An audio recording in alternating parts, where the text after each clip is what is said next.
The California Department of Water Resources, in light of recent storms, is utilizing its lakes and reservoirs throughout California to capture stormwater.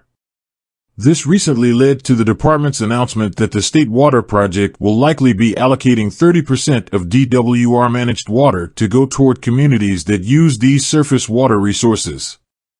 DWR spokesperson Raquel Borreo said managing the stormwater capture means monitoring inflow and outflow to the lake to avoid flooding.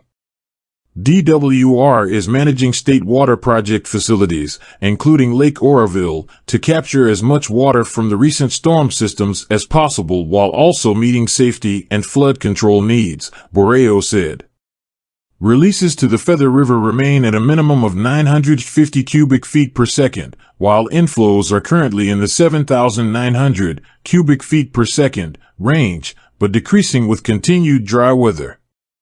While the storms have shown promise in terms of raising the allocation, which was originally projected to be only 5% at the beginning of December 2022, allocations could change based on a lack of wet weather going forward.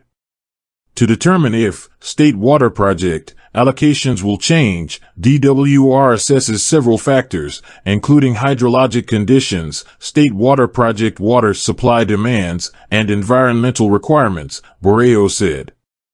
The final allocation is typically in May or June. January in 2022 was dry after a series of storms toward the end of December 2021, but 2023 has brought considerably wetter weather. Katrina Hand, a meteorologist with the National Weather Service's Sacramento office, said the forecast shows 2 storms in the week ahead. We're looking at one Thursday into Friday and then again over the weekend on Sunday, Hand said. They won't be as strong as the systems we saw in the first half of January. Hand said the first storm system is expected to bring between 1/4 of an inch to 1/2 of an inch in Butte County, whereas the weekend storm could bring up to an inch to higher elevations in the foothills. Enough to cause some slick roads, Hand said. We're encouraging people to drive with caution when it's raining. Areas such as Glenn County, where DWR has water delivery programs in place for those on dry wells, will see less of a direct impact by water allocation, though Borreo said the better surface water levels would translate into using less groundwater.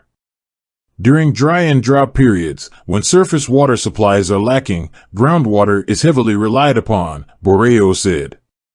When surface water supplies and precipitation are more plentiful, groundwater use generally decreases, depending on the location, which can help restore depleted groundwater basins.